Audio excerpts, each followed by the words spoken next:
Hey everyone, tonight we're going on a slightly unusual journey, one that takes us back to the sun-drenched marble streets of ancient Greece, not to ponder abstract theories, but to peer into the pantries and plates of the very minds who shaped Western thought.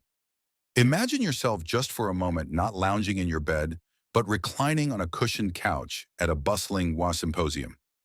The air is thick with the scent of olive oil, roasted meat, and pungent cheeses. Slaves are bustling, refilling crater after crater with wine, and platters are laden with figs, grapes, and crusty bread. You're surrounded by the greatest thinkers of their age. Plato, Aristotle, maybe even a grumpy Diogenes in the corner, though he'd probably scoff at the very idea of a couch.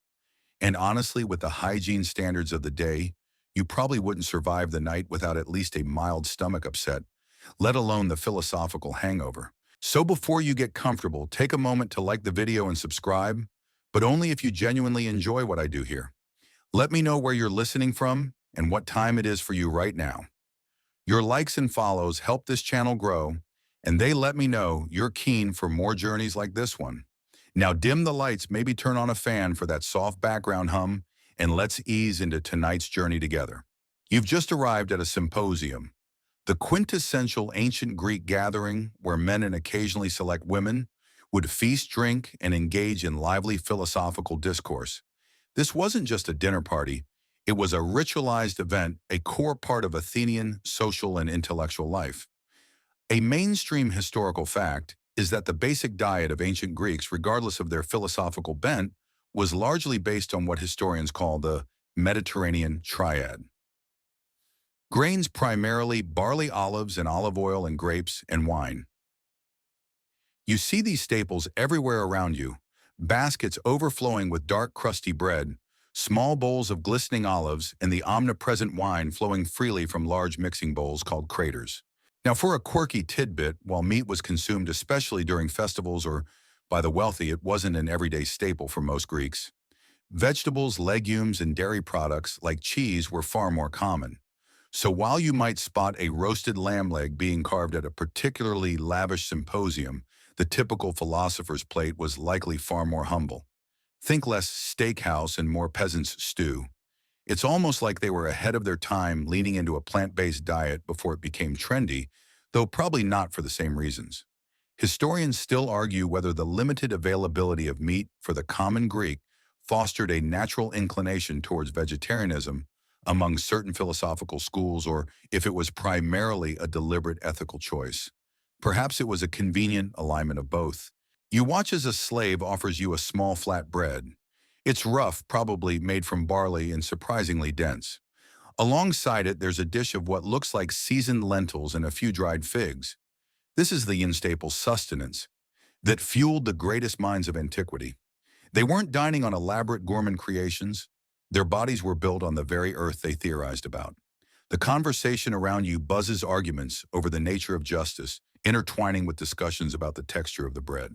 You notice that even amidst the abundance, there's a certain restraint among many of the attendees. While some revel in the food and drink, others consume with a measured demeanor. This foreshadows a recurring theme in our journey. For many philosophers, food wasn't just fuel. It was a reflection of their deepest convictions, a practical expression of their theories on virtue, pleasure, and the good life. Even the choice of a simple olive could be laden with meaning. You've just had your first taste of a Greek symposium, where basic staples like bread, olives, and wine formed the bedrock of the meal. Now let's turn our attention to one of the titans of ancient Greek philosophy, a figure whose ideas on ideal societies extended even to the dining table. Plato's philosophical palate. For Plato, what you ate wasn't just about sustenance, it was intricately linked to the health of the soul and the stability of the state. A mainstream historical fact is that Plato, in his seminal work, The Republic, outlines a highly structured society advocating for a simple and disciplined lifestyle, especially for the guardians and rulers. This extended to their diet. You imagine Plato himself, perhaps, at the academy he founded, observing his students. He wouldn't be advocating for gourmet meals or excessive feasting. For him, a modest diet free from rich and stimulating foods was essential for fostering intellectual clarity and moral virtue. It was about nourishing the mind, not indulging the body. He probably believed that if you spent too much time thinking about what was for dinner, you wouldn't have enough brain power left for the forms. Now, for a quirky tidbit, Plato famously argued that a city that consumed too much rich food and drink would inevitably become prone to illness and factionalism, requiring more doctors and eventually more laws and wars. He even suggested that a truly healthy city would not need doctors because its citizens would live simply and temperately. So in Plato's ideal world, your average doctor might have had a lot more free time on their hands, perhaps taking up pottery or competitive olive oil tasting. Historians still argue whether Plato's dietary prescriptions were truly intended as practical guidelines for everyday citizens, or if they were primarily theoretical constructs meant to illustrate his broader philosophical principles of moderation and harmony within the state. Perhaps it was a bit of both a philosophical ideal with practical implications. You picture a meal at Plato's Academy, likely simple barley cakes, fresh vegetables, olives, and water or diluted wine. Meat would be scarce if present at all, as it was considered a food that promoted aggression and distracted from intellectual pursuits. You can almost taste the simplicity of the meal, humble, yet nourishing, designed to keep the mind sharp and the spirit unburdened by bodily excess. It's a far cry from the all-you-can-eat buffet, isn't it? Plato's emphasis on temperance sophrosyn wasn't just about food, it was a guiding principle for all aspects of life. Eating moderately was a way to practice self-control, to resist the unruly desires of the body that could lead to imbalance and corruption, both personally and politically. He believed that unchecked appetites led to a chaotic soul, and by extension, a chaotic society. So that extra piece of baklava wasn't just a dessert, it was a potential threat to democracy. Even the way food was consumed at a symposium would ideally align with Platonic ideals.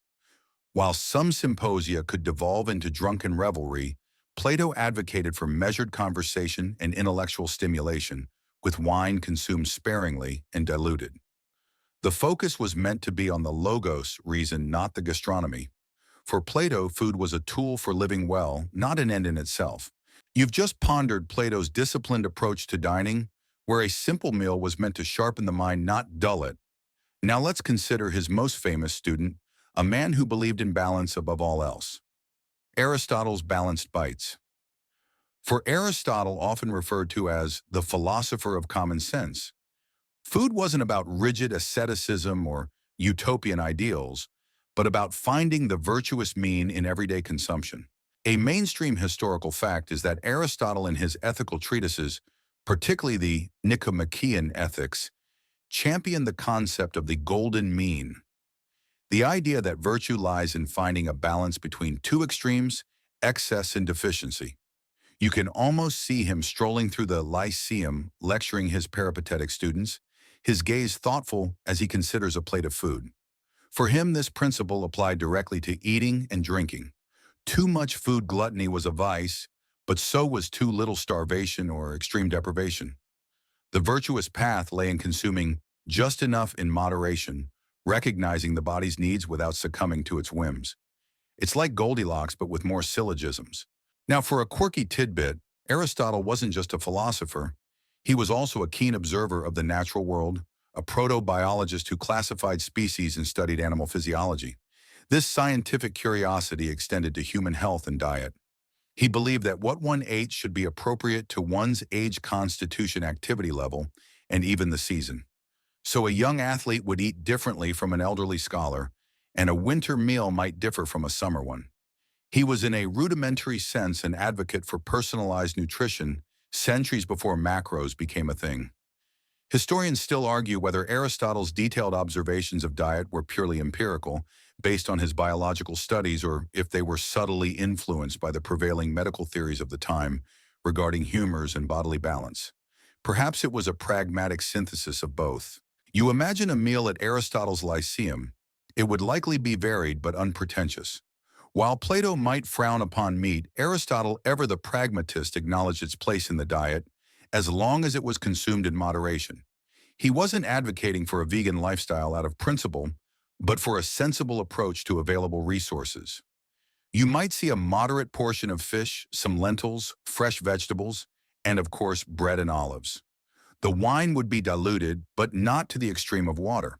For Aristotle, the pleasure derived from food wasn't inherently bad, as long as it was a moderate and rational pleasure, not an overwhelming one that clouded judgment. The aim was eudaimonia, often translated as flourishing or living well, and a balanced diet contributed to a body and mind capable of achieving this. You can almost hear him cautioning against overindulgence, not with a scolding tone, but with a calm, rational argument about its negative effects on one's ability to think clearly or engage in virtuous action. He would likely have observed the digestive process, noting how different foods affected the body and advising accordingly. His philosophy of food was deeply rooted in the practical realities of human physiology and the pursuit of a well-ordered life. It wasn't about denying appetite, but about intelligently managing it so that the body served the soul and not the other way around. Aristotle's approach to food was a microcosm of his broader philosophy, always seeking harmony, balance, and the rational path in all things, even when faced with a tempting platter of figs. You've just seen Aristotle's common-sense approach to the dinner table, a quest for balance in every bite. Now let's step back in time to one of his predecessors, a man whose relationship with food was, shall we say, a little more detached. We're talking about Socrates fasting for thought. For the father of Western philosophy, the stomach was often a hindrance, and a clear mind was the ultimate feast. A mainstream historical fact is that Socrates was renowned for his ascetic lifestyle and his remarkable indifference to physical comforts, including food. You imagine him in the Athenian agora engaged in passionate debate, seemingly oblivious to the passing vendors hawking their wares. He believed that the body's desires, including hunger, often distracted the soul from its pursuit of truth and wisdom. To him, an empty stomach might just be a pathway to a fuller mind. It's almost like he saw hunger as a natural detox for dull thoughts. Now, for a quirky tidbit, there are numerous anecdotes about Socrates' incredible physical endurance, which often involved going long periods without food or drink, even on military campaigns. During one particularly harsh winter campaign, while others bundled up in furs, Socrates reportedly walked barefoot on ice and wore only his usual thin cloak, seemingly unfazed. This wasn't just about showing off.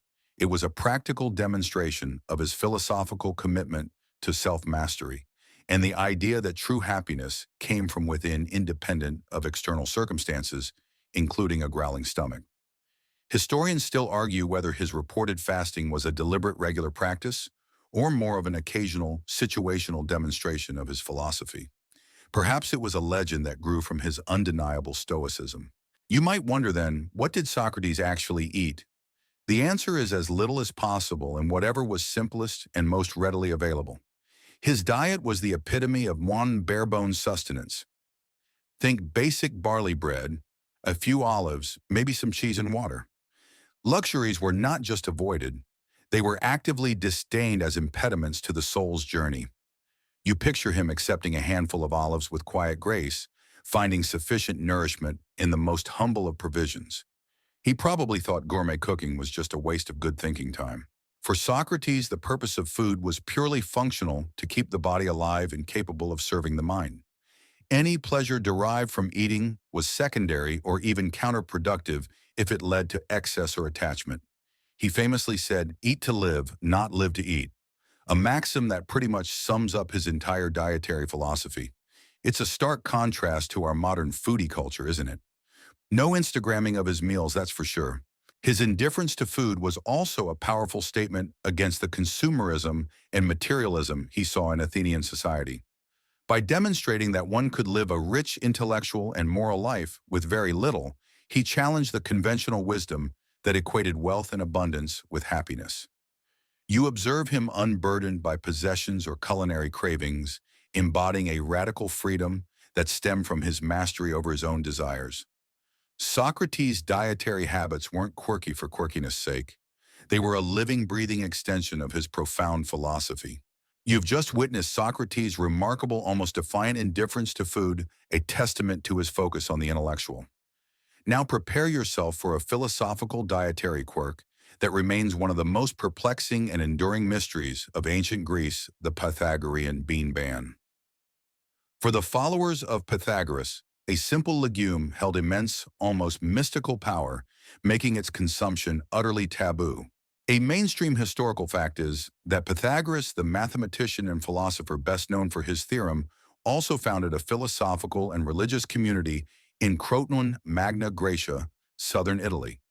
Central to their way of life was a strict set of ethical and dietary rules, the most famous of which was the absolute prohibition on eating beans, particularly fava beans.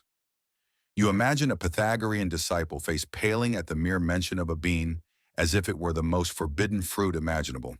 It's not just a preference, it's a profound, unshakable taboo. Now, for a quirky tidbit, the reasons for this bean aversion are fiercely debated by historians and ancient commentators, with numerous theories put forth. Some suggested that beans resembled human or animal genitalia, making their consumption akin to cannibalism. Others believe beans contain the souls of the dead, or that they cause flatulence, which disturbed mental tranquility and purity, a very practical, if unpoetic, reason. Still others thought beans were somehow connected to the underworld or had narcotic properties. You can almost picture Pythagoras himself recoiling dramatically from a bowl of innocent-looking beans, perhaps muttering about their windy nature or their resemblance to certain anatomical parts. Shinarifon. Historians still argue whether the bean ban was rooted in a specific mystical belief, a practical concern for health. Some fava beans can cause a dangerous condition called favism in genetically predisposed individuals, or simply served as a strict test of adherence and discipline for his followers. Perhaps it was a multi-layered taboo gaining power from all these associations. You consider the daily diet of a Pythagorean. Beyond the absence of beans, they were strict vegetarians, abstaining from all meat and often fish. Their diet would consist of grains, vegetables, fruits, honey, and perhaps some dairy. The emphasis was on purity, moderation, and living in harmony with nature. So while they weren't battling steak cravings, they were constantly vigilant about avoiding that one very specific legume. It's a bit like being allergic to just one highly specific, perfectly ordinary vegetable. This dietary restriction wasn't a minor detail. It was so central that ancient accounts claim Pythagoras himself, when pursued by enemies, chose to be captured and killed rather than escape through a field of fava beans. He'd rather face a sword than a legume. That's commitment, isn't it? It elevates the humble fava bean to a weapon of philosophical destruction. The bean ban, whatever its true origins, served a powerful social and spiritual function within the Pythagorean community. It created a clear boundary distinguishing them from the general populace and reinforcing their unique identity and commitment to their philosophical way of life. It was a tangible daily reminder of their vows and their pursuit of spiritual purity. You observe a group of Pythagoreans sharing a meal of grains and greens, their conversation undoubtedly turning to deep philosophical concepts untouched by the earthy scent of forbidden beans. You've just navigated the mysterious and absolute bean ban of the Pythagoreans. Now let's pivot to a philosopher who, despite being often misunderstood as a glutton, actually advocated for a surprisingly simple approach to food. Epicurus, pleasure and simplicity. For Epicurus, true pleasure wasn't found in lavish feasts, but in the absence of pain and a tranquil mind, a state he believed was best achieved through very modest eating. A mainstream historical fact is that Epicurus founded a school of philosophy in Athens, known as the Garden, where he and his followers lived a communal life.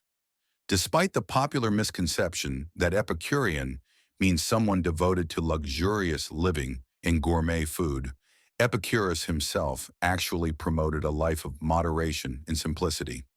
He argued that the highest pleasure, ataraxia or tranquility, came from satisfying basic needs and avoiding excess, which often led to discomfort and anxiety. You imagine Epicurus not lounging on velvet cushions, surrounded by roasted peacocks, but sitting under a fig tree with his disciples sharing a humble meal. He probably rolled his eyes at anyone who spent too much time debating the perfect seasoning. Now for a quirky tidbit, Epicurus famously declared, "Give me barley cake and water, and I will vie with Zeus for happiness."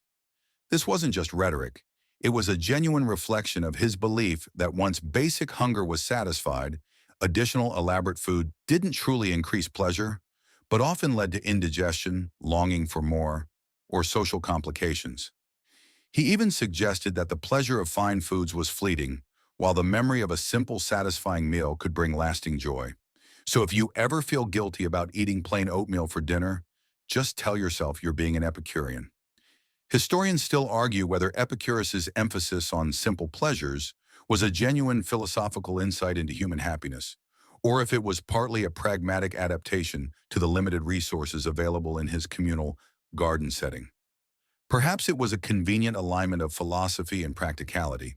You picture a typical meal in Epicurus's garden, most likely weary vegetarian, consisting of barley bread, olives, vegetables, and perhaps some cheese. Meat would have been extremely rare, as its pursuit often involved effort and expense that he considered antithetical to tranquility. Fish, if available locally, might have been consumed sparingly. The focus was on being content with little, finding delight in the natural flavors of simple foods, and appreciating their capacity to sustain life without creating new desires.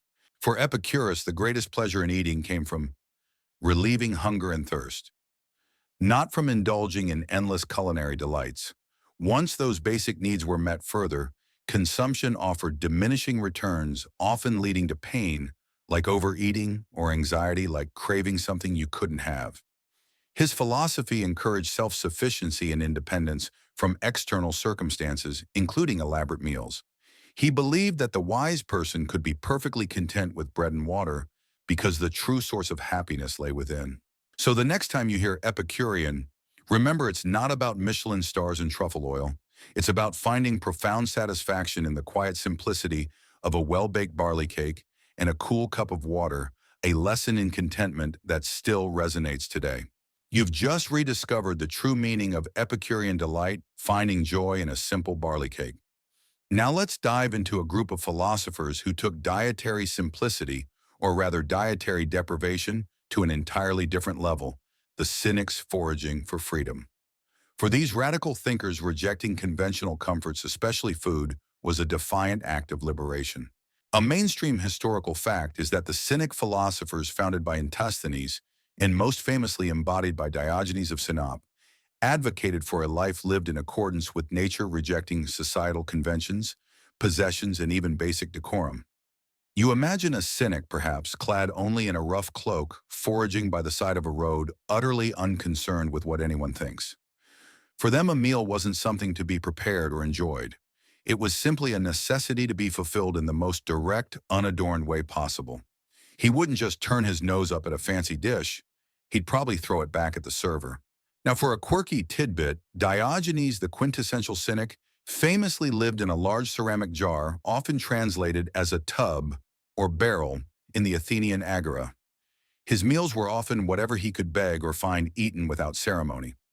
One anecdote recounts him eating lentils in the marketplace, and when someone scoffed at him for doing so, he retorted, "If you had learned to make your meal on lentils, you would not have fawned on tyrants."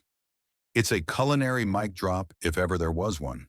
Historians still argue whether Diogenes' extreme acts, including his public eating habits, were genuine philosophical demonstrations or theatrical performances designed to provoke and shock the Athenian elite. Perhaps they were both a calculated eccentricity with a profound message. You picture Diogenes consuming a raw onion, or perhaps a handful of wild berries. His diet was driven by absolute necessity and an uncompromising rejection of anything that tied him to the societal norms he despised. There was no cooking, no elaborate preparation, no dining etiquette. Food was fuel, nothing more, and acquiring it should be as uncomplicated as possible. He probably thought the invention of the fork was a step too far. For the cynics, living like a dog, which is what cynic literally means, meant shedding all artificial needs and desires. This included the desire for palatable or comfortable food. By subsisting on the bare minimum, they sought complete independence, demonstrating that true freedom came from needing nothing from anyone, especially not the state or the wealthy. Their diet was a constant living protest against the perceived decadence of society. Their food habits weren't just about personal choice. They were a profound social statement. By eating scraps or foraging for wild edibles, they highlighted the artificiality of societal wealth and the dependence it fostered. Their lack of culinary fuss was a direct challenge to the elaborate banquets and sophisticated dining culture of their time. You see a cynic munching on a piece of dried fish, his gaze piercing through the superficiality of the world around him, perfectly content with his humble fare.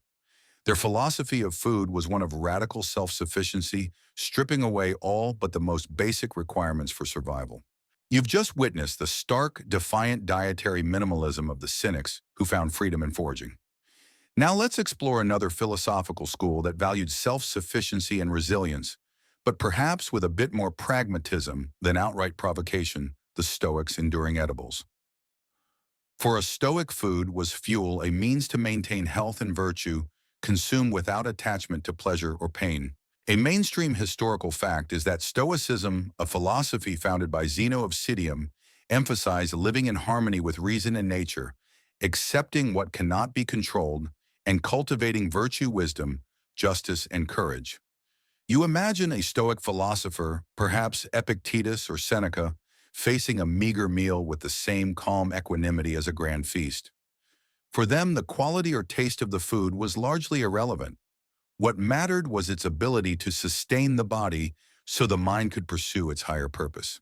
He wouldn't complain about bland gruel, he'd probably find a lesson in it. Now, for a quirky tidbit, while not advocating for outright starvation, Stoics frequently practice voluntary discomfort, including occasional fasting or deliberately choosing plain, unpalatable foods.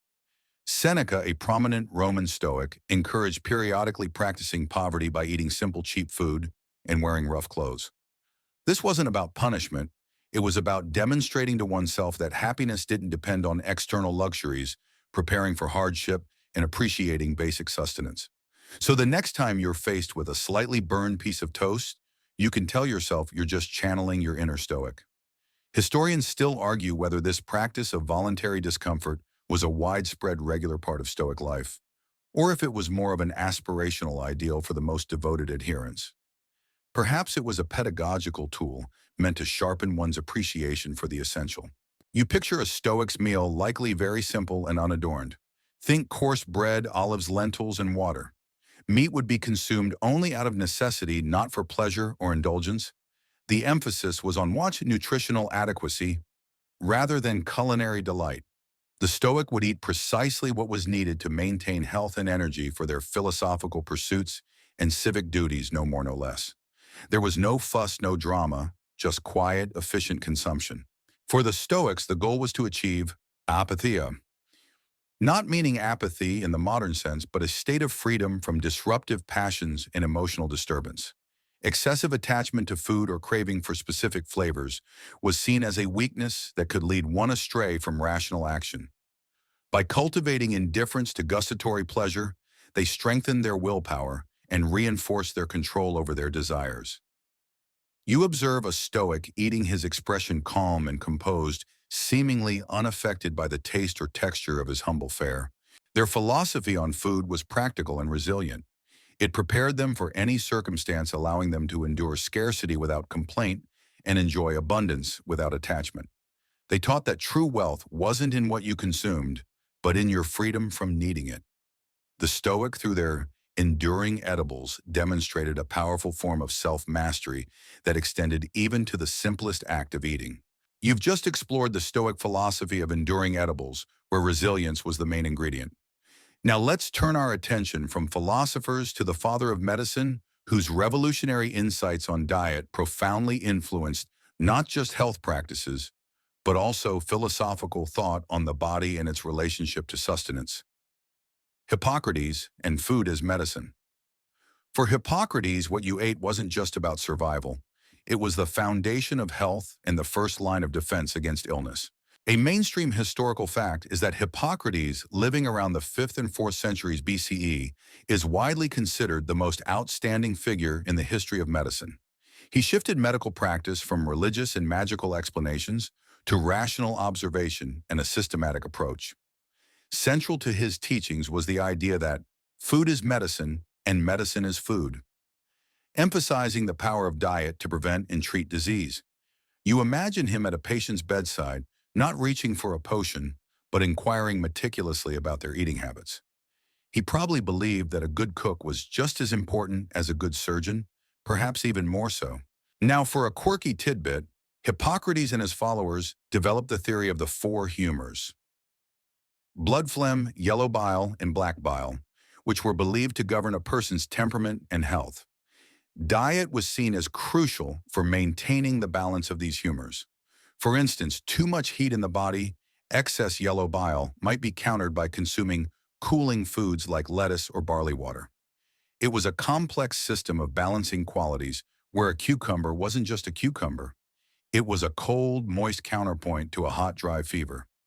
Historians still argue about the precise extent to which Hippocratic dietary advice was adopted by the general population, or if it remained largely theoretical confined to medical practitioners.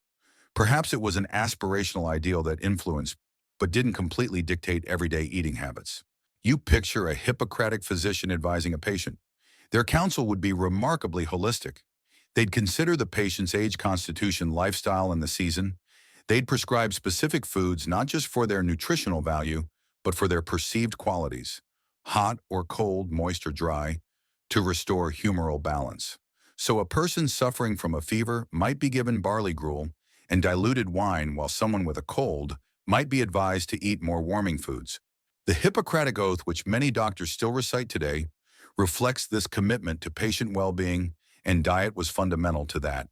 The idea that disease arose from an imbalance and that food could restore that balance was revolutionary. It empowered individuals to take an active role in their own health through conscious dietary choices. You can almost hear him saying, "Let your food be your medicine and your medicine be your food," a timeless piece of advice that resonates even today in modern nutrition. This medical philosophy deeply influenced philosophers who considered the nature of the body and its connection to the mind and soul. Plato, for example, certainly took cues from the prevailing medical thought of his time when discussing ideal diets for his citizens. The Hippocratic legacy transformed food from a mere necessity into a powerful therapeutic tool, giving it a profound significance beyond simple sustenance. You've just explored Hippocrates' revolutionary concept of food as medicine, a holistic view that shaped ancient thought on diet and health. Now let's revisit a familiar figure, one whose radical lifestyle truly embodied his philosophy, particularly when it came to his plate, Diogenes' dogged diet. For this quintessential cynic, eating was an act of profound independence, stripped bare of all convention and comfort. A mainstream historical fact is that Diogenes of Sinope c. 412–323 BCE famously embraced an extreme form of asceticism, living as a homeless vagabond in Athens, often residing in a large ceramic jar. His diet was a direct extension of this philosophy, consuming only the absolute bare necessities, often acquired by begging or foraging, and always without any pretense or social ritual. You imagine him squatting in the agora, munching on a raw onion, utterly unconcerned by the stares or whispers of passers-by. He probably considered a tablecloth an unnecessary flourish, and a fork an instrument of decadent tyranny.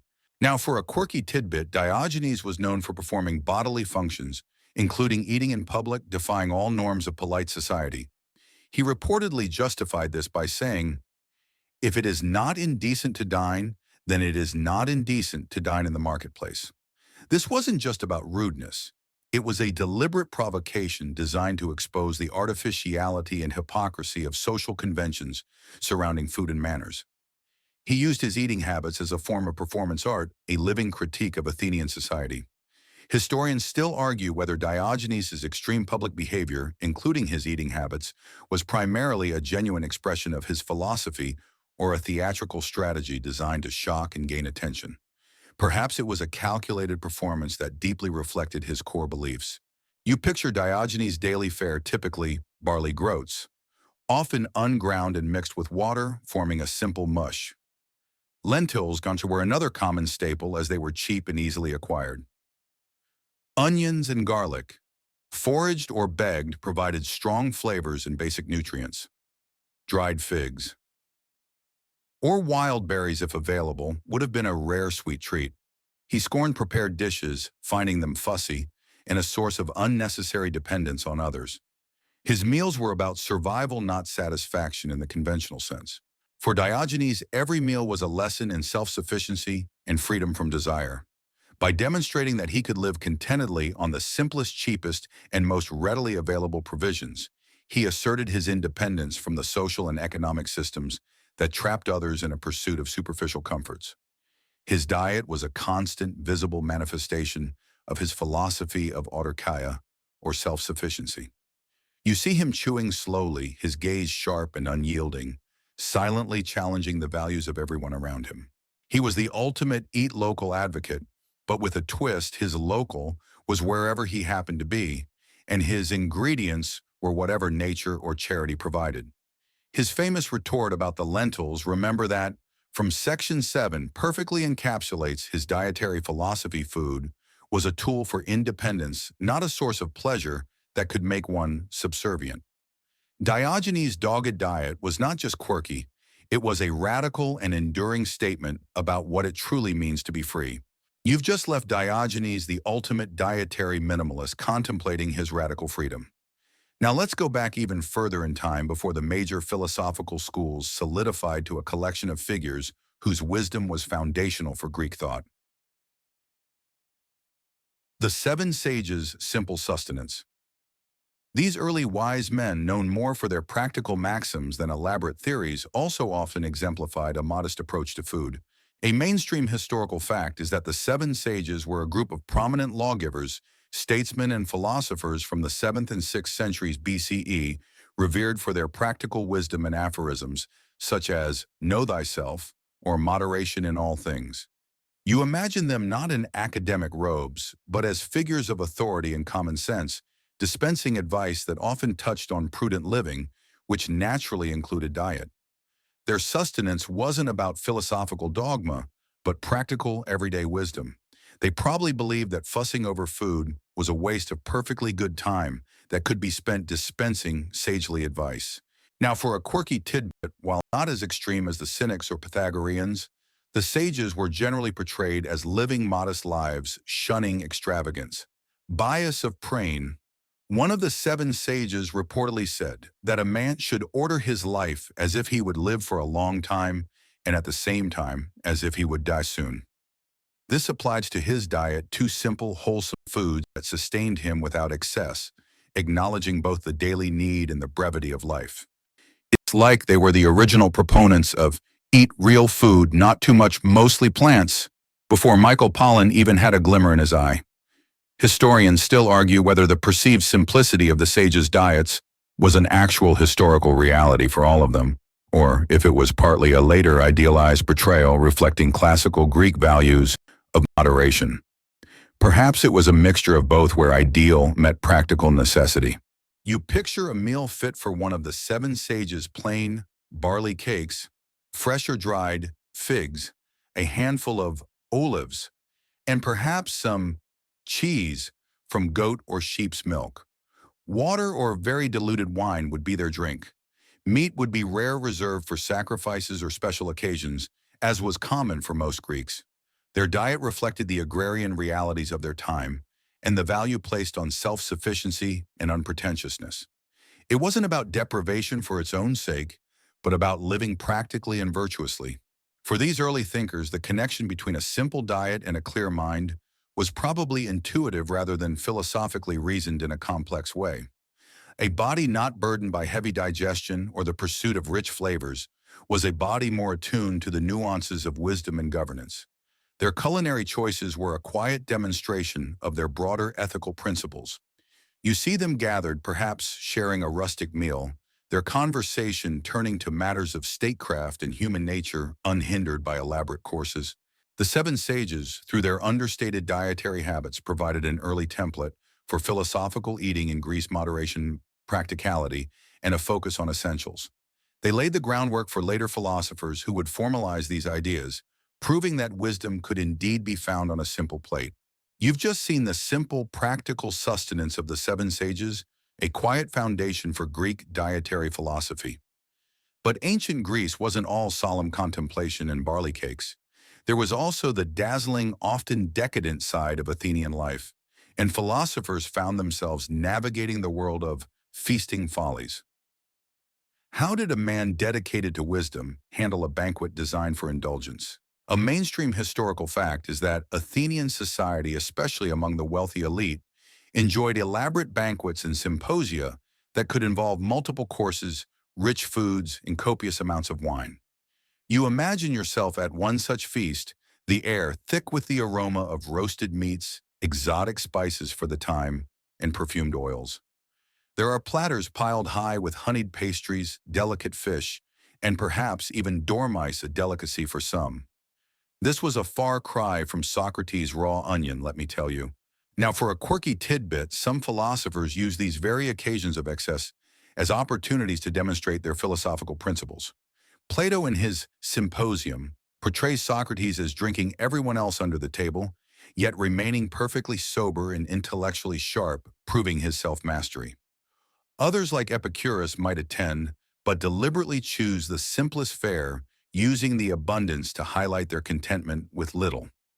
It was a subtle, or sometimes not so subtle, way of showing off their virtue without preaching.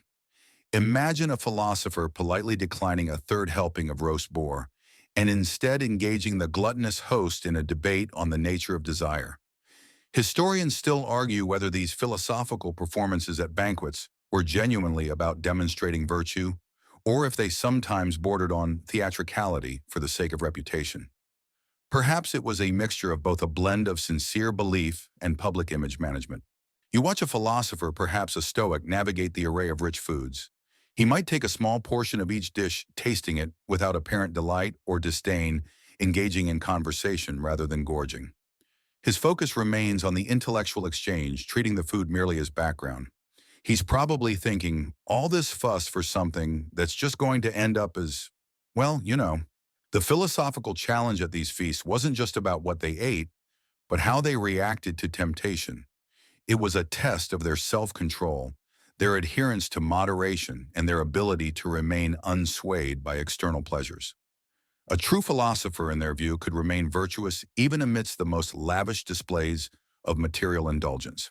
Some philosophers, like Diogenes, would simply avoid such events altogether, finding them beneath their dignity and an impediment to true freedom. Others, like Plato's Socrates, would engage, but on their own terms, using the feast as a backdrop for deeper discussions, ensuring the logos reason triumphed over the gastronomy. The feasting follies of ancient Greece provided a vivid stage for philosophers to either succumb to or transcend the pleasures of the palate, revealing their true commitment to their chosen path. You've just witnessed philosophers navigating the perils of banquets, using them as stages for their self-mastery. But at the heart of almost every Greek gathering, from the most ascetic symposium to the most decadent feast, lay one ubiquitous beverage, wine, drink of wisdom or folly. For ancient Greek philosophers, wine held a complex, often paradoxical role, embodying both inspiration and intoxication.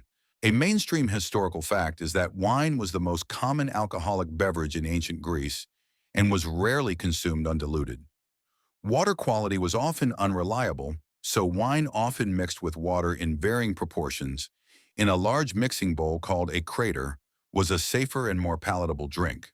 You imagine the slaves constantly refilling the craters, the liquid a reddish-purple hue. The ratio of wine to water was a point of philosophical and social discussion, indicating the desired level of sobriety or revelry. Too much wine and too little water marked you as a barbarian, not a philosopher. Now, for a quirky tidbit, the ideal dilution ratio for wine was a matter of considerable debate. Philosophers like Plato, in his work Laws, suggested specific ratios, often advocating for a higher proportion of water to wine to ensure moderation and prevent drunkenness, which he believed undermined reason and social order. Some sources even suggest ratios as high as 1 part wine to 5 parts water for intellectual discussions. Imagine trying to get a buzz off that. It's less a party drink and more a glorified flavored water.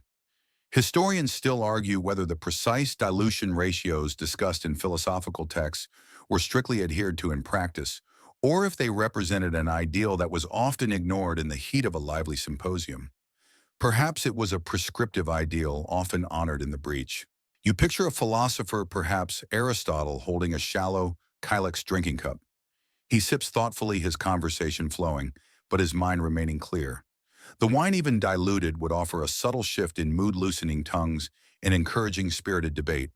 It was believed to stimulate the mind, aiding in the free flow of ideas and facilitating profound discussion, as long as it didn't cross the line into inebriation. The symposium itself was inherently linked to wine. The word symposium literally means to drink together. However, for philosophers, the true purpose was the dialogue that the wine facilitated, not the intoxication itself. Plato's Symposium is a famous example where characters engage in deep philosophical discussions about love while drinking, yet sobriety is largely maintained. Conversely, the dangers of unbridled wine consumption were well recognized. Drunkenness was seen as a state that robbed one of reason and self-control, leading to foolish behavior and moral degradation. For philosophers committed to rational living, the temptation of pure wine was a constant test of their discipline. It was a fine line between a convivial lubricant for discourse and a dangerous gateway to folly. The ancient Greek philosophers knew that wine could be both a muse and a temptress, and their relationship with it was a constant negotiation between wisdom and potentially embarrassing folly. You've just navigated the complex role of wine in ancient Greek philosophical life, where a subtle dilution often marked the line between wisdom and folly.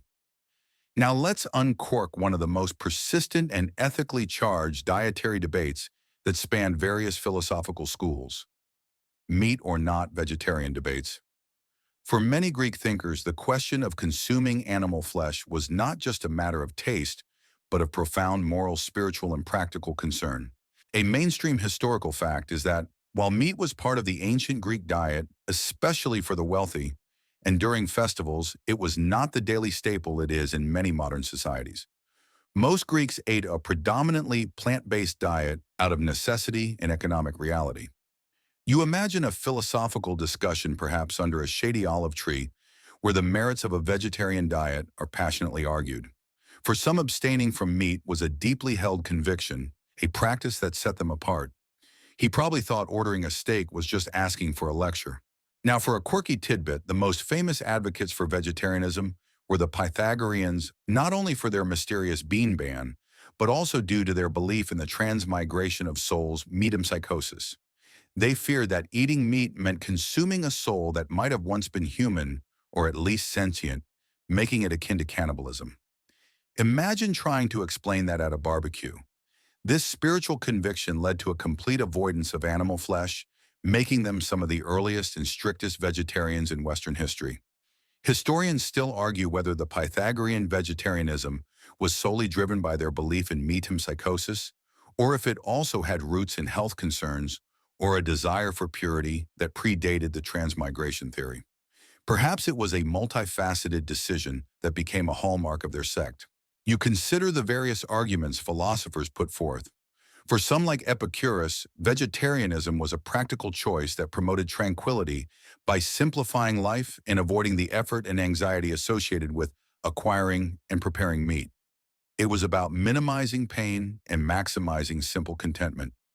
For others, particularly later Platonists and Neoplatonists, there was a spiritual dimension. Abstaining from meat purified the soul and elevated it above base desires, allowing for a closer connection to the divine. Then there were the arguments rooted in compassion or justice towards animals.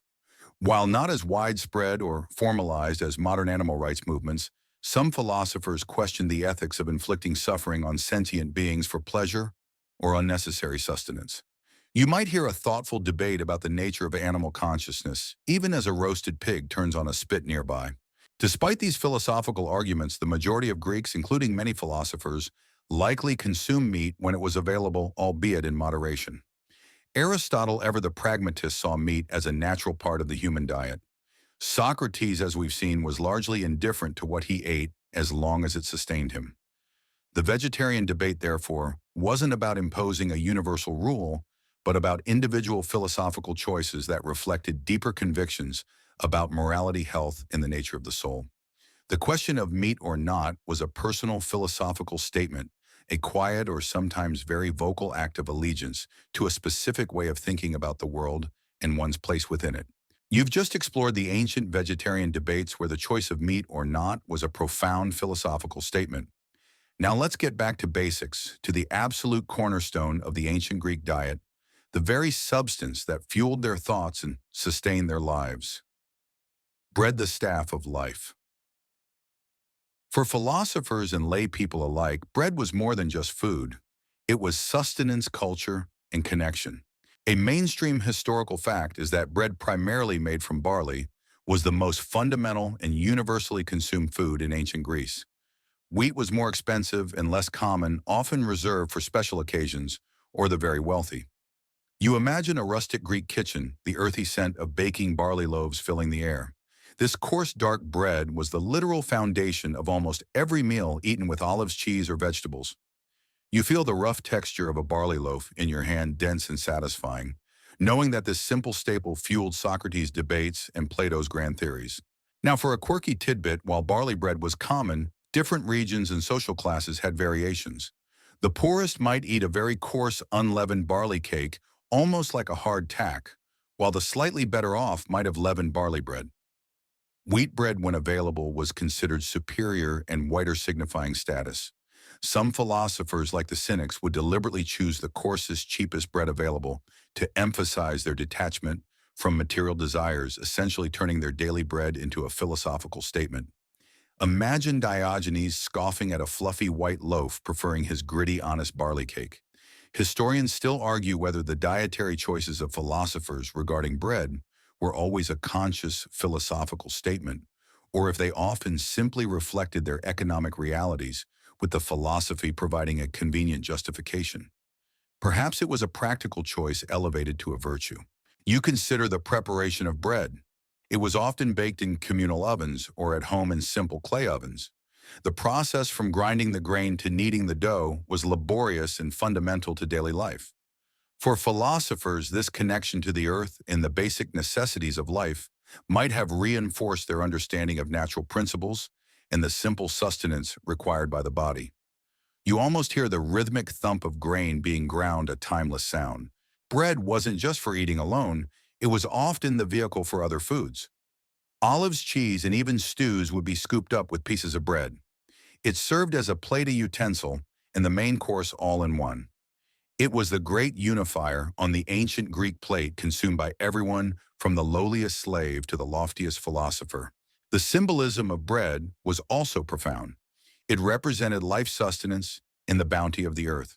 For philosophers, it might have quietly reinforced their connection to the material world, even as they sought to transcend it through their thoughts. Bread, the humble staff of life, was truly the unsung hero of the ancient Greek philosophical diet, providing the steady energy for centuries of profound contemplation. You've just broken bread literally, with the ancient Greeks appreciating its foundational role. Now let's turn our attention to the other golden liquid that was utterly indispensable to their cuisine economy and even their philosophy: olives and oil, golden liquid. For the ancient Greeks, olive oil was far more than a cooking ingredient. It was a symbol of health, wealth, and the very essence of their civilization.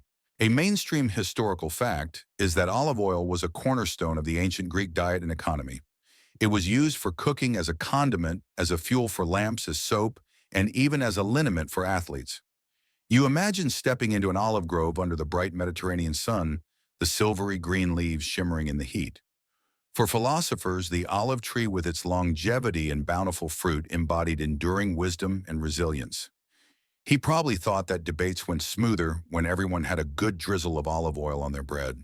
Now, for a quirky tidbit, the best olive oil, often from the first pressing, was considered highly prized.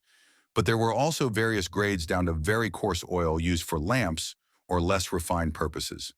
Some cynic philosophers, in their quest for self-sufficiency, might have disdained the finest oils, preferring to use whatever was cheapest or even forage wild olives directly. Diogenes probably just ate them straight from the branch pits and all to make a point.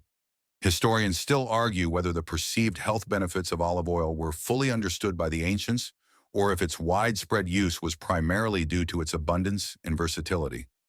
Perhaps it was a happy combination of both, where practicality met empirical observation. You picture a philosopher, perhaps Plato, receiving a small bowl of olives at a symposium. These weren't just a snack, they were a concentrated source of energy, healthy fats, and flavor.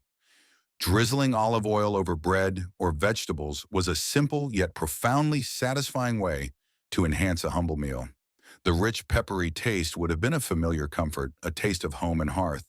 You can almost smell its distinctive, slightly fruity aroma, a scent that speaks of antiquity. The olive tree itself held deep symbolic meaning. It was sacred to Athena, the goddess of wisdom, and represented peace, prosperity, and longevity. For philosophers, this symbolism would not have been lost. The very act of consuming olives and their oil could be seen as connecting with these virtues, nourishing not just the body, but also the spirit. Olive oil was also crucial for food preservation.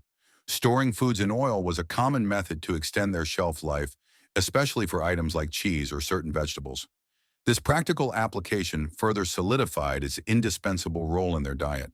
The golden liquid of the olive, versatile and life-giving, truly underpinned the ancient Greek way of life, from the lowliest meal to the most profound philosophical discussion. You've just savored the golden liquid of olives in oil, appreciating its multifaceted role in ancient Greece. Now let's add a touch of sweetness to our philosophical pantry, something that satisfied cravings and held deeper meaning: honey, sweetness, and symbolism. For the ancient Greeks, honey was not merely a sweetener. It was a gift from nature, a symbol of purity, and a food of the gods themselves. A mainstream historical fact is that honey was the primary sweetener in ancient Greece, as sugarcane was unknown. It was used in cooking, baking, and as a natural preservative. You imagine a rustic beehive nestled in a wildflowering meadow, the air buzzing with industrious bees. For philosophers, honey, with its golden hue and natural origin, might have represented nature's bounty and simple, unadulterated pleasure, a kind of sweetness without corruption. He probably believed that a little honey helped the philosophical arguments go down. Now, for a quirky tidbit, honey was often used in religious offerings and sacrifices to the gods, making it a sacred food.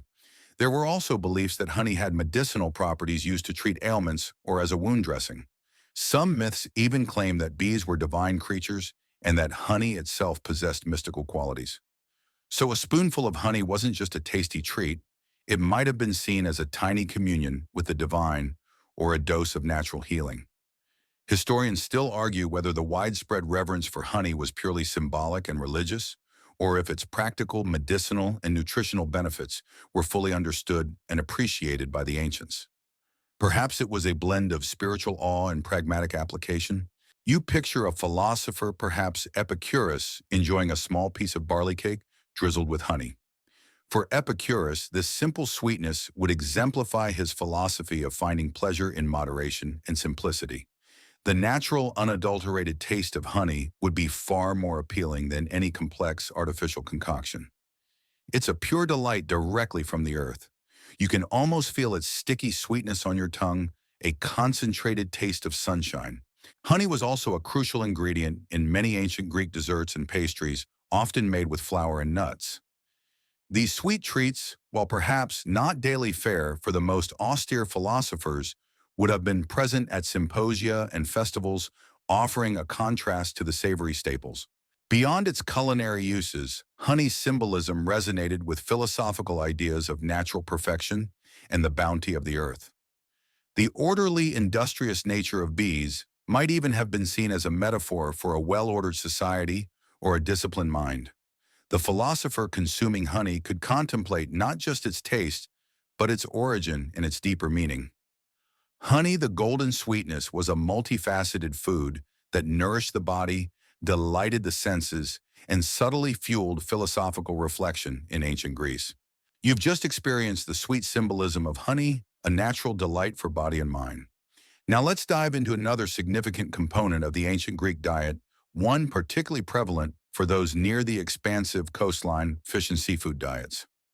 For philosophers living in coastal cities or those whose travels brought them to the sea, the ocean's bounty offered a distinct set of culinary options and at times philosophical considerations.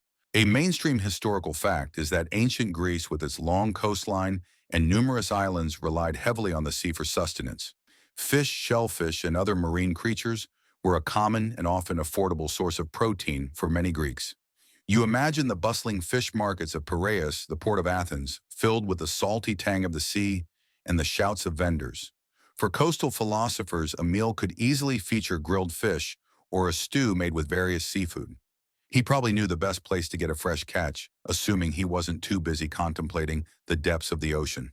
Now, for a quirky tidbit, while some philosophical schools like the Pythagoreans strictly avoided all animal flesh, including fish, others had more nuanced views.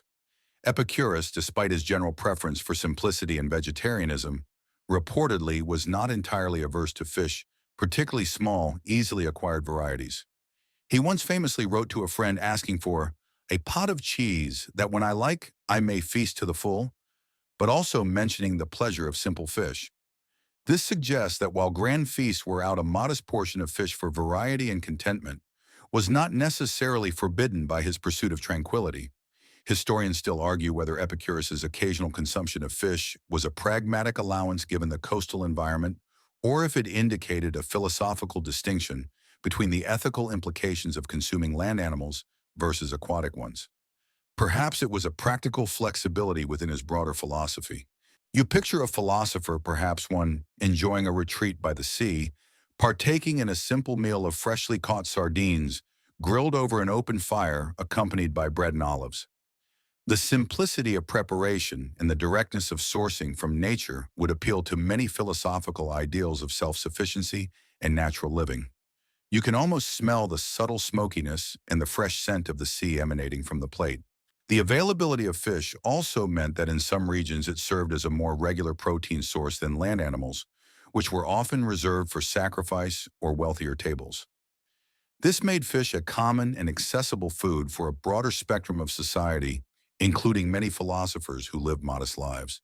Furthermore, the act of fishing itself or simply being by the sea might have offered opportunities for contemplation on the vastness of nature, the interconnectedness of life, or the bounty of the natural world. The sea with its mysteries and its sustenance would have provided a rich backdrop for philosophical thought. For philosophers who lived by the waves, the daily catch was not just a meal, it was a constant reminder of the natural world's offerings and its intricate balance. You've just explored the significance of fish and seafood in the ancient Greek diet, particularly for coastal philosophers. Now let's move on to another vital food group that provided sustenance, especially in rural areas, and held its own place in philosophical thought: dairy, milk, cheese, and philosophy. While not as universally central as bread or olive oil, these pastoral products played an important role for many Greeks, including their thinkers. A mainstream historical fact is that ancient Greeks consumed dairy primarily in the form of goats and sheep's milk, and more commonly cheese. Cow's milk was less common as cattle were primarily used for labor and meat, not dairy. You imagine a shepherd leading his flock across a rocky hillside, the bleating of goats filling the air. For philosophers, cheese, being easily preserved and transportable, would have been a practical and nutritious food, especially for those who traveled or lived simply. He probably packed a good chunk of feta for his intellectual road trips. Now, for a quirky tidbit, while some philosophical schools like the Pythagoreans were largely vegetarian and would have consumed dairy, others might have viewed milk as a food primarily for infants or the sick, rather than a staple for robust adults. However, cheese, being a processed and more solid form of milk, held a different status and was widely accepted. Some accounts even suggest certain philosophers might have preferred specific types of cheeses for their perceived properties. Perhaps a drier, aged cheese for its enduring nature, or a fresher, softer cheese for its simplicity. Historians still argue whether the perceived benefits or drawbacks of consuming milk versus cheese were based on genuine nutritional understanding or more on cultural and traditional preferences. Perhaps it was a practical distinction rooted in both. You picture a philosopher perhaps living in a rural retreat, crumbling a piece of hard, salty goat cheese into a simple meal of barley and olives. This cheese provided essential protein and fat, making a humble meal more substantial and satisfying. It was a perfect companion to bread and wine, a simple, wholesome food that required minimal preparation. You can almost taste the sharp tang of the cheese, a robust flavor that spoke of the land. The process of cheese making itself, from milking the animals to pressing and aging the curds, was an ancient art deeply connected to the rhythms of rural life. For philosophers who valued self-sufficiency and living in harmony with nature, the production and consumption of dairy products would align with their ideals. It was a direct connection to the pastoral landscape. Dairy products also represented the bounty of domesticated animals and the skillful management of herds. For thinkers like Aristotle, who observed the natural world so keenly, the transformation of milk into cheese might have offered insights into natural processes and the principles of change and preservation. Whether as a simple daily staple or a subject for quiet contemplation, milk and cheese held their own unassuming place in the ancient Greek philosophical diet. You've just explored the role of milk and cheese, humble yet significant components of the Greek diet. Now let's venture beyond the cultivated fields and domesticated herds into the untamed wilderness that still offered sustenance to the resourceful, wild foods and foraging. For some philosophers, particularly those who rejected conventional society, finding food directly from nature was an act of profound independence and a return to fundamental principles. A mainstream historical fact is that while agriculture was the foundation of the Greek economy, foraging for wild plants, fruits, and even small game was still a common practice, especially for the rural poor or those living on the margins of society. You imagine a solitary figure, perhaps a cynic, meticulously scanning the undergrowth, his keen eyes searching for edible greens or wild berries. This wasn't about a supermarket trip. It was a direct, primal connection to the land. He probably thought gardening was just nature's way of telling you to slow down. Now, for a quirky tidbit, Diogenes, the ultimate cynic, reportedly subsisted on whatever he could forage or beg, and accounts suggest his diet included a significant amount of raw, unprocessed foods, like wild onions, roots, and whatever fruits were in season. He actively scorned cooking and elaborate food preparation, viewing them as unnecessary complications that bound humans to artificial societal structures. Imagine him simply plucking a wild fig from a tree and eating it on the spot, pits and all, without a second thought for washing or peeling. Historians still argue whether Diogenes' reliance on foraging was purely a philosophical statement of self-sufficiency, or if it was also a reflection of his genuine poverty and lack of access to cultivated foods. Perhaps it was a convenient alignment of destitution and doctrine. You picture a philosopher, perhaps an early Stoic, seeking a rigorous path, deliberately choosing to forage for part of his meal. He might seek out wild greens like dandelion or chicory, which grew abundantly. Wild fruits such as berries or wild pears would offer sweetness when available. Small game, if hunted or trapped, would be a rare but valuable protein source. The act of finding and preparing these foods would reinforce a sense of connection to nature and a profound appreciation for its bounty unmediated by human agriculture.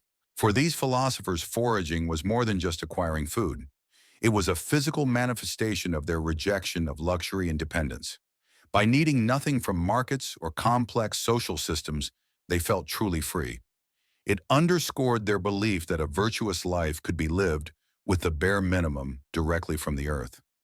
You observe the deliberate movements of a foraging philosopher, his senses attuned to the subtle signs of edible nature, embodying a radical self-reliance. The knowledge of wild edibles was crucial for survival passed down through generations.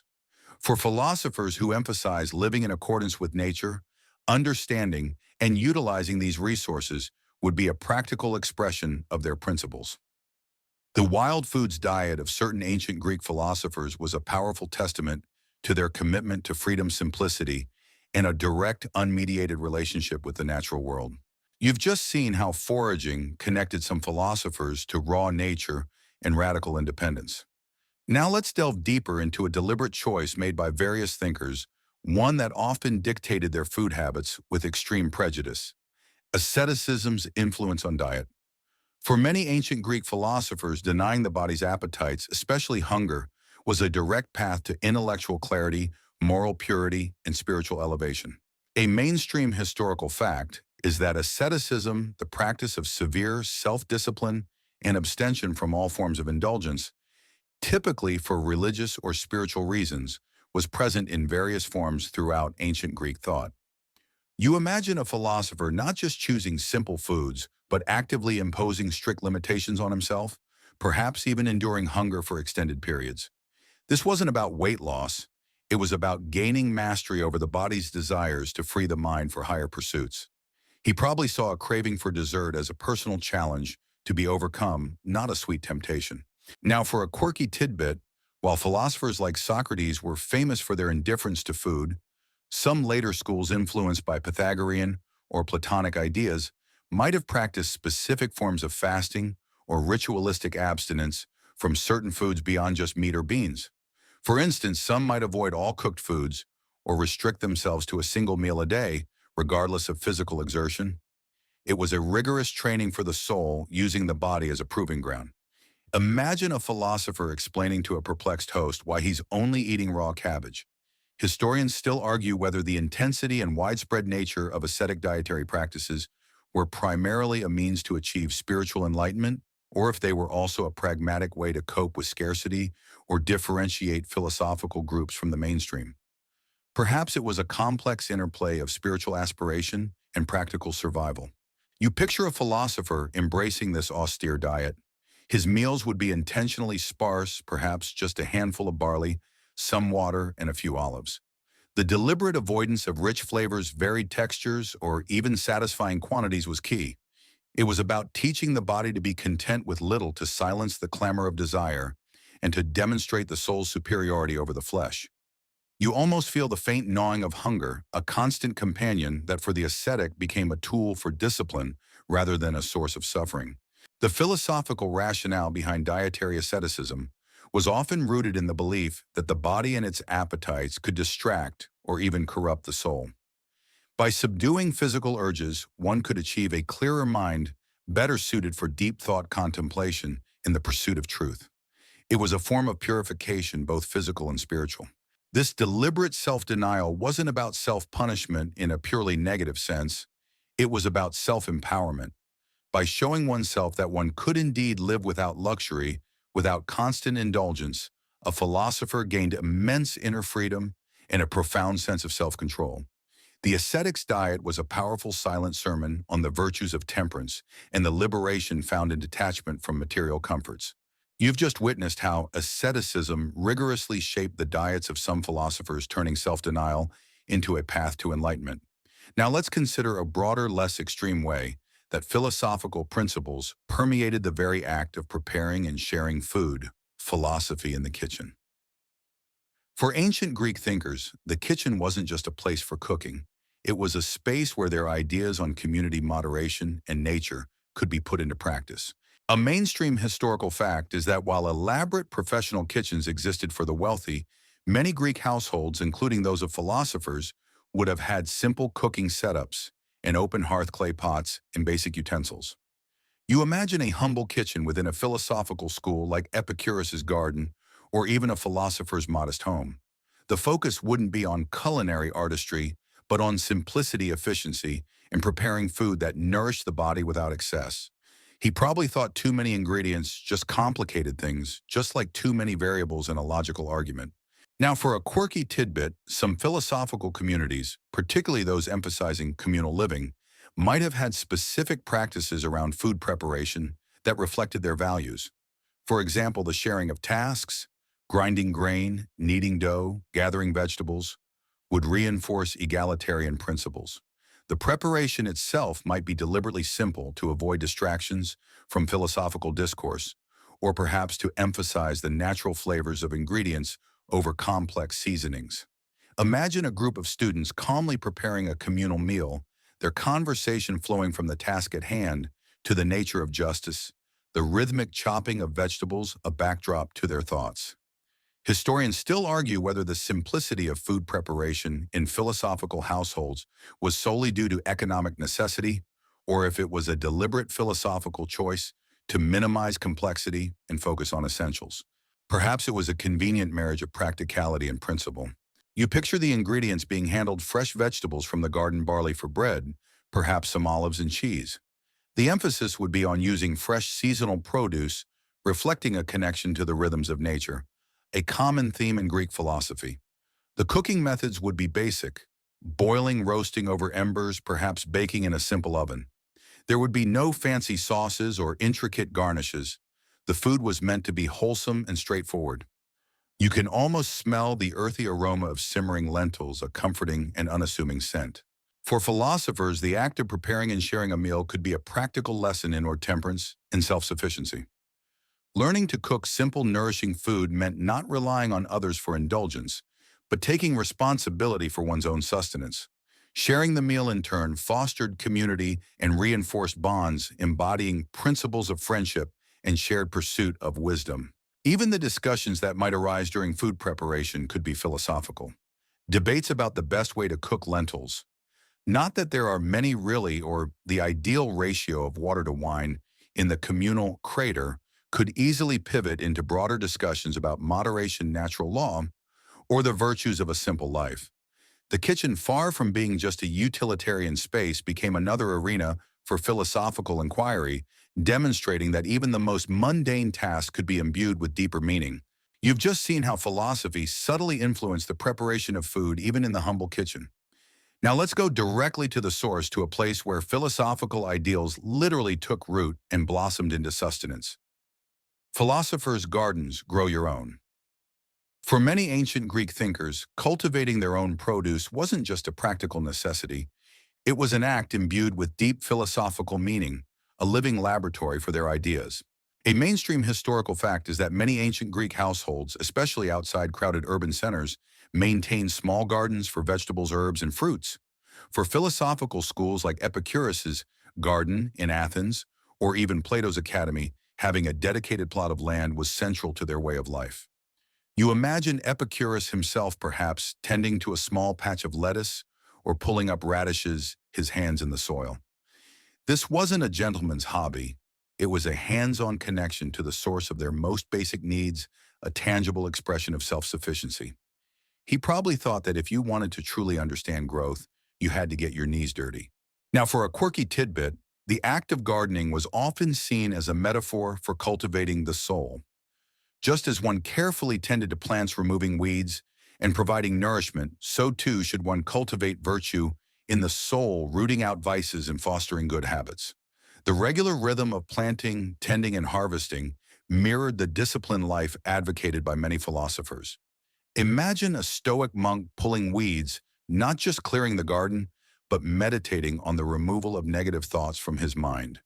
Historians still argue whether the philosophical significance of gardening was primarily an abstract metaphor, or if the physical act of cultivation genuinely contributed to their practical understanding of nature and self-sufficiency.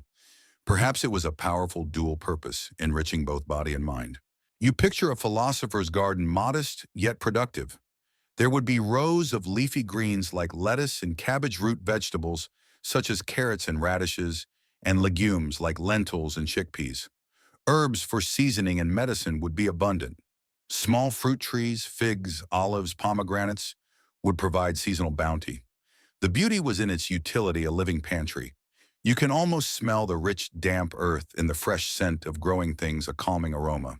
For Epicurus, whose school was literally named the garden, self-sufficiency through cultivation was key to achieving ataraxia, tranquility, and aponia, freedom from pain. By growing their own food, they minimized their dependence on the outside world, avoiding the anxiety of economic fluctuations or the need to engage in the bustling, often corrupt marketplace. It provided a stable, predictable source of nourishment, freeing the mind for contemplation. The simplicity and directness of growing one's own food resonated with the philosophical emphasis on living according to nature. It was a rejection of artificial complexities and a return to fundamental needs. The garden was not just a place to grow food, it was a sanctuary, a classroom, and a living testament to their principles. The philosopher's garden was more than just a source of fresh produce. It was a profound act of living out their philosophy, connecting deeply with the earth, and finding wisdom in every sprout and harvest. You've just seen how philosophers literally grew their own ideals in their gardens. Now let's consider how the act of eating, particularly in communal settings like symposia, was itself a stage for philosophical ideas. Dining etiquette and philosophical discourse.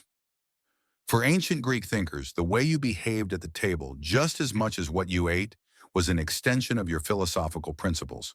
A mainstream historical fact is that symposia had elaborate rules of etiquette, from how guests reclined to the order of toasts and the topics of conversation.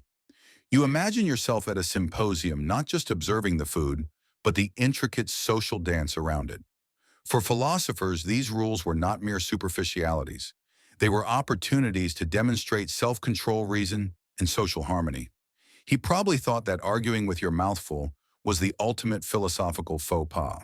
Now, for a quirky tidbit, while some symposia could devolve into drunken revelry, philosophers often attempted to guide the proceedings towards more elevated discourse. Plato's Symposium, for example, depicts a gathering where instead of idle chatter, the guests deliver speeches on the nature of love, even as wine is consumed. Some philosophical schools might even have enforced their own stricter rules, such as limiting the amount of wine or prohibiting certain topics of conversation that were deemed frivolous or disruptive to serious thought. Imagine a host trying to get a philosopher to lighten up only to be met with a solemn discourse on the virtue of temperance. Historians still argue whether the philosophical ideal of the symposium as a purely intellectual gathering was ever truly achieved in practice, or if it was always a struggle against the more convivial and indulgent aspects of feasting. Perhaps it was a constant aspirational tension between reason and revelry. You observe the subtle cues at the table. A philosopher might eat slowly and deliberately demonstrating moderation. He might engage in thoughtful conversation, ensuring that the discourse remained elevated and coherent even as the wine flowed. There would be no gluttonous grabbing, no boisterous shouting. The ideal was a calm, reasoned exchange of ideas where the food and drink merely served as a backdrop, not the main event. You almost hear the measured tones of a speaker punctuated by thoughtful sips of diluted wine. The concept of the symposium itself was a physical embodiment of philosophical inquiry. It was a place where different ideas could clash and be refined through dialogue.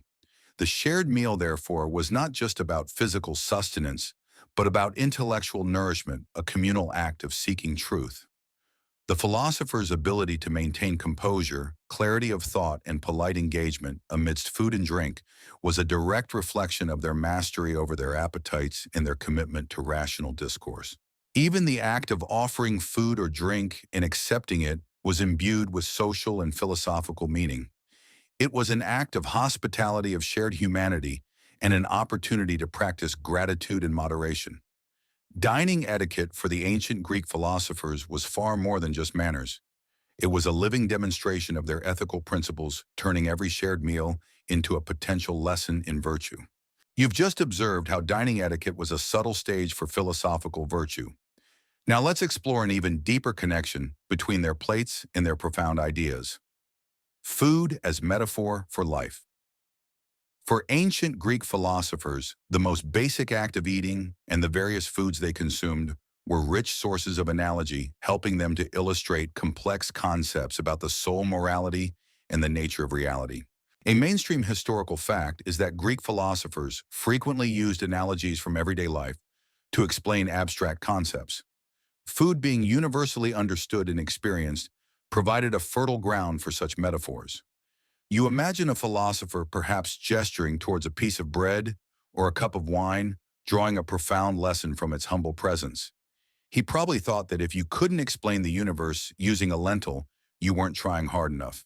Now, for a quirky tidbit, Plato in his Republic uses the analogy of a feverish city that consumes too many rich foods requiring many doctors to illustrate a state that has become corrupted by excessive desires and luxury. Conversely, a healthy city eats simple food and requires few physicians, mirroring a well-ordered soul. Food wasn't just sustenance, it was a barometer for the moral health of society. Imagine a philosopher using a perfectly formed olive to represent the ideal form of goodness, while a shriveled one signifies imperfection. Historians still argue whether these food metaphors were purely rhetorical devices to make abstract concepts accessible, or if they genuinely reflected a deeply held belief in the direct correlation between physical diet and spiritual or societal well-being. Perhaps they were powerful didactic tools rooted in a holistic worldview. You picture a cynic, perhaps Diogenes, using the raw, unadorned onion he eats as a metaphor for stripping away societal artifice to reach the pungent fundamental truth of nature. The starkness of his diet mirrors the starkness of his philosophy. For him, the true flavor of life was to be found in its unvarnished reality, much like the bite of an unpeeled onion. You can almost smell the sharp, earthy scent of the metaphorical onion cutting through pretense. Consider the Epicureans who found the greatest pleasure in satisfying basic hunger with simple foods like barley cake and water. This became a metaphor for their understanding of pleasure itself. True happiness lay not in the accumulation of extravagant desires, but in the tranquil contentment found when fundamental needs were met. Any excess, like an overly rich dish, only led to discomfort and renewed craving, symbolizing the endless, painful cycle of insatiable desire. Even the process of cooking or preparation could become a metaphor. The transformation of raw ingredients into a prepared meal could symbolize the refinement of the soul through philosophical discipline, or the ordering of chaotic desires into harmonious virtue. The fermentation of grapes into wine or milk into cheese might have represented processes of change, decay, and transformation in the natural world. For ancient Greek philosophers, food was never just food. It was a tangible, relatable medium through which they could convey their deepest insights into human nature, morality, politics, and the very structure of the cosmos. Every meal, every ingredient, every act of consumption could be a starting point for profound philosophical reflection. You've just seen how philosophers ingeniously used food as a metaphor for life's deepest truths. Now let's bring it back to a more grounded yet equally impactful reality for many of these thinkers: the poverty of philosophy's pantry. For numerous ancient Greek philosophers, particularly those who rejected materialism, their limited economic means directly shaped their diet, often transforming necessity into a virtue. A mainstream historical fact is that while some philosophers came from wealthy backgrounds like Plato, many others, especially those who advocated for an ascetic or minimalist lifestyle like the Cynics or Stoics, deliberately lived with very few material possessions, which naturally meant a very simple and inexpensive diet. You imagine a philosopher not in a grand villa, but in a humble dwelling, his pantry containing only the most basic staples. This wasn't always a choice for poverty's sake, but often a result of prioritizing intellectual pursuit over material gain. He probably thought that a philosopher rich in ideas had no need for a pantry rich in exotic spices. Now, for a quirky tidbit, the diet of the average ancient Greek citizen, particularly the poorer classes, was already quite simple, consisting primarily of barley vegetables, legumes, olives, and fish. If coastal, philosophers who embraced poverty often simply adopted and sometimes even exaggerated this common diet-finding virtue in its simplicity. Diogenes of Sinope, famously living in a jar, relied on begging and scavenging, which by definition limited his diet to the absolute cheapest and most readily available foods. He once supposedly ate a lentil stew while criticizing Plato for having expensive dinners, demonstrating that even a meal of poverty could be a tool for philosophical critique.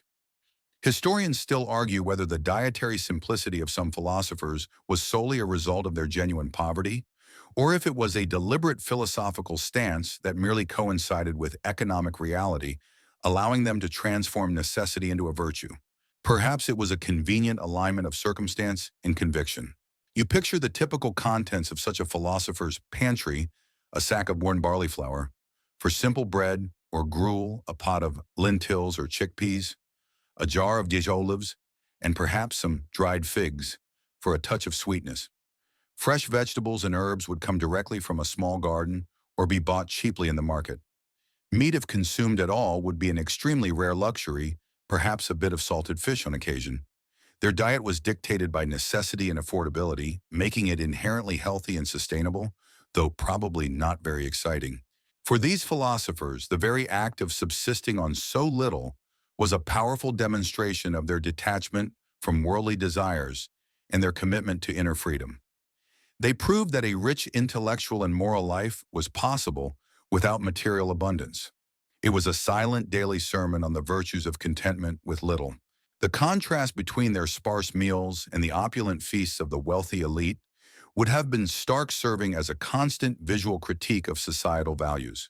The philosopher dining on humble fare stood as a living challenge to the notion that happiness or status came from material possessions. The poverty of philosophy's pantry, far from being a limitation, was often its greatest strength, forging a profound connection between their daily sustenance and their deepest intellectual and ethical commitments. You've just seen how the humble pantry of a philosopher could embody profound truths about poverty and contentment. Now let's expand that idea to understand how the very act of choosing what to eat or what not to eat became a powerful form of identity and allegiance: food as a social statement. For ancient Greek philosophers, dietary choices were often a deliberate signal of their philosophical school, their values, and their dissent from prevailing norms. A mainstream historical fact is that in ancient Greece, various philosophical schools had distinct practices and beliefs that set them apart. Dietary habits were often one of the most visible and easily understood markers of these distinctions. You imagine a Pythagorean refusing beans at a public meal, or a cynic publicly eating a raw onion. These weren't just personal preferences. They were performative acts signaling their allegiance to a particular set of values that went against the grain of conventional society. He probably thought his plate was his protest sign.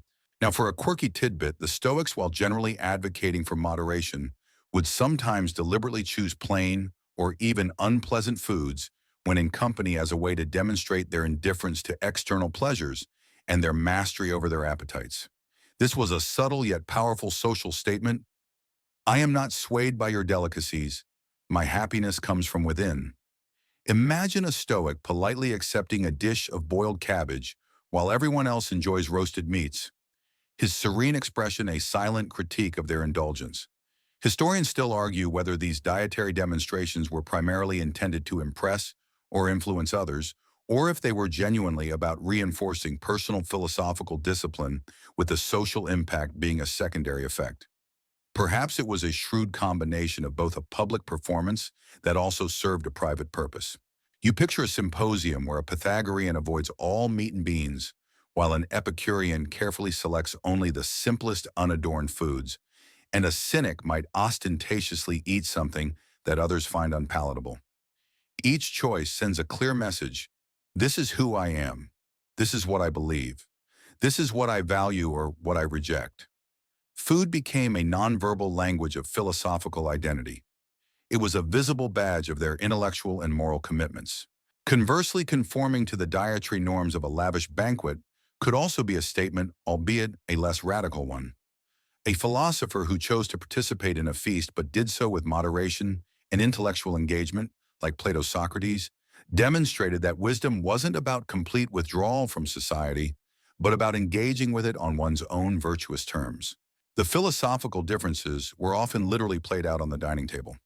Debates over vegetarianism, the dilution of wine, or the consumption of specific foods were not just abstract arguments. They were reflections of fundamental disagreements about ethics, pleasure, and the good life. Your plate in ancient Greece wasn't just your meal, it was your manifesto. The conscious choice of what to eat or how to eat transformed the mundane act of sustenance into a potent form of social commentary and philosophical declaration. Through their food habits, ancient Greek philosophers loudly or sometimes very quietly declared their unique path to wisdom, making every meal a statement. You've just seen how dietary choices served as powerful social statements for ancient Greek philosophers. Now let's delve into how their understanding of the human body profoundly shaped their food habits, connecting sustenance directly to health and well-being, health humors and food. For them, a meal wasn't just about nutrition, it was about maintaining a delicate balance within the body to prevent illness and promote optimal function. A mainstream historical fact is that ancient Greek medicine, heavily influenced by Hippocrates, was based on the theory of the four humors: blood phlegm, yellow bile choler, and black bile melancholy. These humors were associated with specific qualities, hot, cold, wet, dry, and believed to govern health and temperament. You imagine a physician, perhaps one who consults with a philosopher, meticulously assessing a person's constitution and recommending a diet to balance these internal fluids. He probably thought that a balanced diet was the ultimate philosophical medicine, far more effective than a debate. Now, for a quirky tidbit, different foods were categorized according to their presumed humoral qualities. For example, lettuce was considered cold and moist, good for cooling a hot temperament or a fever. Lentils, conversely, might be considered dry and earthy. A physician or even an educated philosopher would choose foods not just for taste or basic nutrition, but to counteract an imbalance or reinforce a healthy disposition. Imagine a philosopher feeling a bit too bilious, hot and dry, deliberately choosing a soothing, cooling barley gruel rather than stimulating meats. Historians still argue whether the humoral theory of diet led to genuinely healthier eating practices or if its detailed classifications were primarily theoretical constructs with limited practical impact on overall public health. Perhaps it was a foundational, if sometimes overly simplistic, attempt to rationalize the connection between food and well-being. You picture a philosopher, perhaps in a period of study or intense mental activity, consciously selecting certain foods to enhance mental clarity or reduce sluggishness. Foods that were easily digestible and considered light would be favored to avoid burdening the body and diverting energy from intellectual pursuits. Heavy, rich foods were seen as potentially clogging the humors and making one dull. You can almost feel the lightness in your own stomach, imagining a diet designed for peak cognitive function. The emphasis on individualized diets was also a key aspect. What was good for one person might not be good for another, depending on their age, sex constitution, and even the season or climate. This nuanced understanding meant that philosophical dietary advice, while rooted in general principles, often had a personalized component. This medical framework gave food an immense significance beyond mere survival. It transformed eating into a continuous act of self-management, a daily negotiation with the body's internal landscape. For ancient Greek philosophers, understanding your humors and choosing your food accordingly was a practical application of wisdom, an essential part of living a balanced and virtuous life. Your plate wasn't just a meal, it was a prescription for harmony. You've just seen how the ancient Greeks meticulously connected food to the body's humors and overall health. Now let's conclude our culinary journey through their lives by pondering perhaps the most poignant meal of all philosophers' last meals. For some of the most famous thinkers, their final sustenance, whether chosen or imposed, took on immense symbolic weight, reflecting their lives, their beliefs, and their ultimate serenity in the face of destiny. A mainstream historical fact is that Socrates' last meal, famously described in Plato's Phaedon, was a cup of hemlock, a potent poison administered as his death sentence. He was offered various comforts, including food, but chose to drink the poison calmly and philosophically, engaging in his final discourse on the immortality of the soul. You imagine the somber scene in his prison cell, the guards offering a last morsel of bread, which he would have refused, his mind already transcending earthly concerns. His last meal was not food, but the very instrument of his philosophical departure. Now, for a quirky tidbit, while Socrates' hemlock is iconic, other philosophers facing their ends might have chosen or been given very specific simple foods that resonated with their life's principles. For an Epicurean, it might have been a humble barley cake and water, a final demonstration of contentment with simplicity even in death. For a Stoic, any food offered would be consumed with complete indifference, showcasing their detachment from physical sensations. Imagine a philosopher accepting a piece of dry bread with the same calm as he would a grand feast, his mind already elsewhere. Historians still argue whether the accounts of these last meals are entirely factual or partly embellished by later writers to reinforce the philosopher's image and teachings. Perhaps they were deliberate performances crafted for posterity, embodying their final testament. You picture the deliberate composure. For these thinkers, the final act of consumption or non-consumption was a powerful final statement. It was a moment to prove that their philosophy was not just abstract theory, but a guiding principle for life and death. The body might be facing its end, but the mind, guided by philosophical conviction, remains serene and resolute. The choice of food or poison was often laden with symbolism. Socrates' choice of hemlock, calmly consumed, symbolized his unwavering commitment to truth and justice even unto death, and his belief in a soul beyond the physical body. It was a final radical act of living his philosophy. For philosophers, death was often viewed not as an end, but as a transition or simply a natural part of the cosmic order. Their last meal, therefore, became a powerful ritual, a final opportunity to embody their teachings and provide a lasting example for their followers. It was a deliberate, conscious act demonstrating ultimate mastery over fear and desire. The philosophers' last meals, far from being merely about sustenance, were profound acts of philosophical declaration, immortalizing their convictions in the very fabric of their passing. You've just borne witness to the profound symbolism of philosophers' last meals, a final poignant expression of their convictions.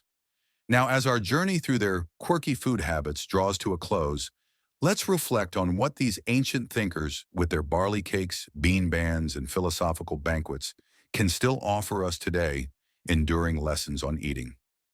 Their ancient wisdom surprisingly offers timeless insights into our modern relationship with food.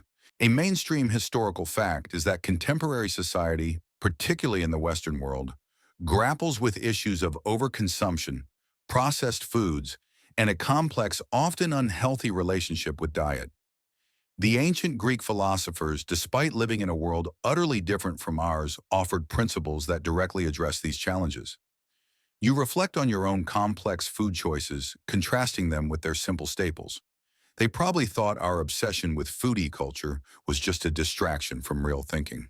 Now, for a quirky tidbit, while they didn't have dietitians or nutrition labels, many philosophers intuitively advocated for what we now call mindful eating, being present with your food, appreciating its simple qualities, and understanding its purpose beyond mere indulgence.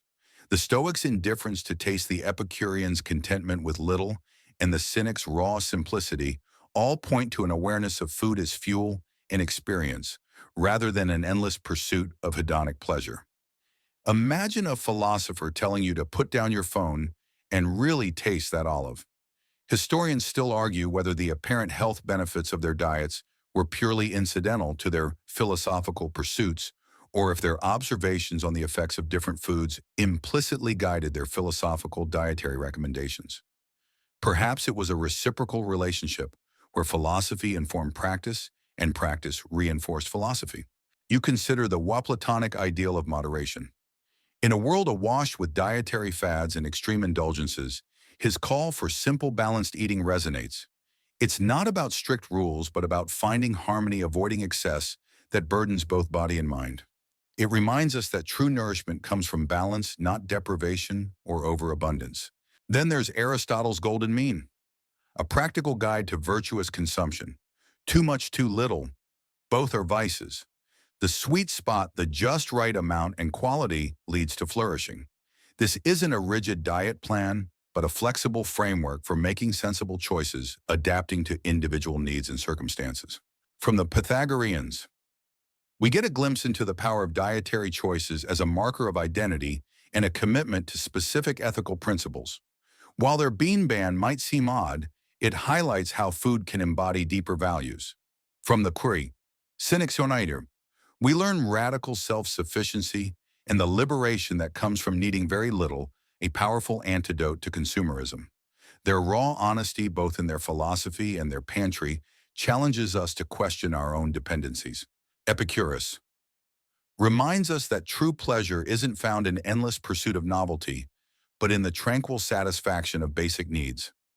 A simple meal eaten without anxiety or craving can bring profound contentment. And Hippocrates stands as the eternal reminder that food is our first and best medicine, a fundamental tool for maintaining health and preventing illness. These ancient Greek philosophers, with their diverse and often eccentric approaches to food, offer us a profound lesson. Eating is never just eating. It is an act laden with meaning, a reflection of our values, our health, and our relationship with the world.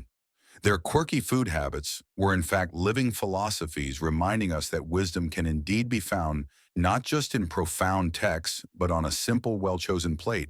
As the echoes of ancient Greek symposia and quiet philosophical meals fade, you can feel yourself settling back into the comforting reality of your own bed. The mental images of barley cakes, diluted wine, and a very determined Diogenes slowly dissipate, replaced by the gentle darkness of your room.